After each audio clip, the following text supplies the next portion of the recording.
Parang ibig sabihin ko ba nun, parang, kumbaga parang tanggap din niya kung hindi siya makabalik ng Pilipinas. Meron din po kayong sinabi. Sorry po. Nagtatanong lang po. Relax guys, relax. Relax. Sinabi na sa Senado po, Enjoy lang tayo. Hindi na mababalik sila sa Pilipinas.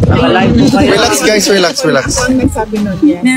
Meron po ba kayong ibig sabihin doon na sorry, pasensya na po kayo. Okay, no worries. Nagtatanong lang ako, nagka-clarify lang po ako kung ano pong ibig sabihin po. Ang ibig sabihin nun is yung discussion sa Senate.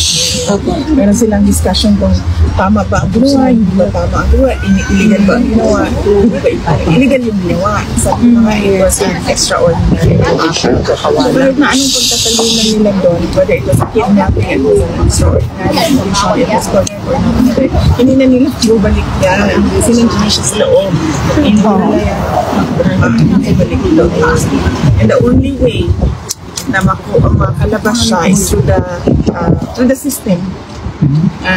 Inside the ICC. Yun yung Pero confident naman din ang buong pamilya and the legal team. Buong Pilipinas, confident. Buong mundo. Best siguro if you ask Attorney Kaufman. Yung talaga ang buhay. Yeah. Ma'am, nagkakalag na.